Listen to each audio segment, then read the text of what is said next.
I want to talk about my big idea. I probably won't take all of my 10 minutes allotment, so I'll probably give Bill a little bit extra time this morning or this afternoon. We'll see what happens. Um, I, some of you know I came out with a book recently, and that book was called Apke's Golden Rule of Agile. And the Golden Rule of Agile is one of the presentations that I had originally. I think it was the first one. Where I say basically the golden rule of Agile is we deliver the optimal value to our customers in the shortest time possible, trying to distill what this Agile thing is all about. It's not perfect, but it works pretty well. It ended up being a book because at the time I was actually writing a book about Apke's laws of Agile transformation. I have about 9 or 10 of them, I think, at last count. But when I started writing the book, I actually started writing a chapter on Golden Rule and ended up writing a small book on it. So I don't want to push it. We don't make, as consultants, we don't make a whole bunch of money on books. But if you're interested in Apke's Golden Rule of Agile, I think it's a pretty interesting book, and I'm very proud of it. It just came out not too long ago. So while I was writing these laws of Agile transformation, I went back on history and I said, how long have I had this thing out there, and when did I actually put it out in the public? And I actually, of all places, found it on Twitter. I think they call it X now. I am now an ex-Twitter person, but back in the day, I used to tweet things, and I tweeted out on September 24th, 2018, what I refer to as Apke's second law of Agile transformation. The actual success of your transformation is inversely proportional to the number of people claiming success in public. And the reason for this quote unquote insight was I was working actually I've worked at a bunch of different companies, so I don't want anybody to try to track it down, but I was working at a company that was known for, in public, having one of the best Agile success stories at the time. Now, this is obviously many years ago, because I wrote this in 2018, and it was prompted by some experiences I had previous to that. So it was a long time ago. Well, I remember when they interviewed me to become a coach, I asked them a question. My first question was, why are you even interviewing me? You are publicly one of the biggest Agile success stories. And as I started to actually unwind the real story behind this successful Agile transformation, I found out there were a lot of things that kind of left to be desired. One of them is that the transformation itself wasn't very large. It only happened when the company was very small. It's a large company these days, but the company itself was pretty small.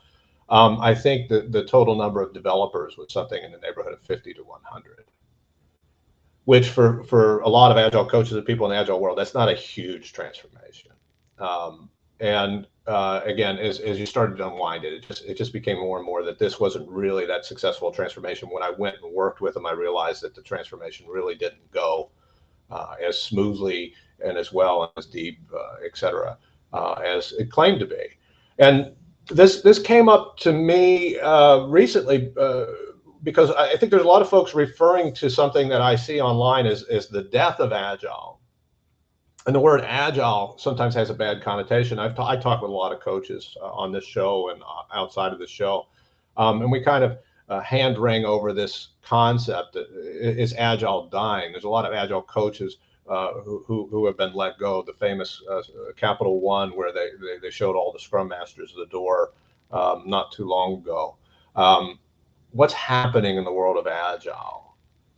And it brings to mind this second law of Agile transformation, though it may be tangential and not completely directly related. It reminds me, and I put in the comments, a link to a website that I think talks a little bit about this kind of concept. And that website is, the link is in there, but it's a website that has information for decision makers considering SAFe. Now, I know that in certain circles, talking smack about SAFe is, tantamount to heresy. People are lining up on each side. And that's not what I'm attempting to do. But what I found with SAFe, I'm not a SAFe person. I've been pretty public about that, and I'm not against somebody who is a safe person. I have my reasons, and I'm sure they have theirs. But what I noticed for safe in particular, and this is just an example, it's not the only one, is that they claim a lot of success with companies on their website. I was just there before the show today. I took a look at who do they claim as success stories. And I looked at this, I forget what the website's name is, but the one that has information about safe implementations and ones that didn't go so well. And the interesting thing is that the majority of companies that safe is that are failures, quote unquote failures on this list, with a history of people who've done them. And I'm familiar with the story about the Air Force in particular, because Nicholas, I can't remember his last name, starts with a C. I have to look it up, but he sent out a memo. We're not going to do safe, but the Air Force story is still on the safe website. So how can you publicly proclaim something when the person who actually was in charge, I think he was the CTO at the time, or CIO of the Air Force, claims that it didn't give you what they claim it, gives you.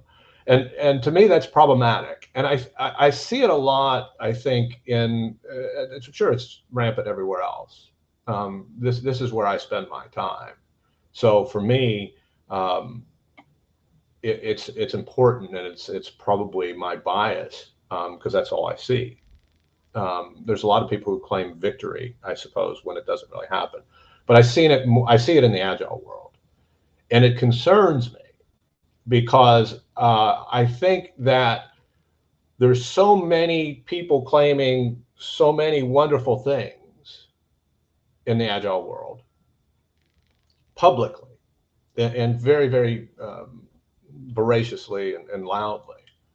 And then when people start to do Agile transformations, or people buy certifications, and the C-level folks don't find these wonderful success stories that everybody else were promised, I think it gives Agile a bad name.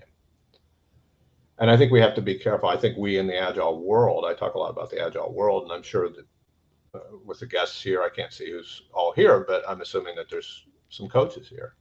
I think we have to be very careful with that. I had a conversation this morning with an Agile coach who's been around for a long time. I have a great deal of respect for, and we talked about that, how there are so many people getting certified to be coaches, but do they really have the experience? So before getting down that rabbit hole, next week I'm going to talk about Apke's third law of Agile transformation, which does talk about certifications.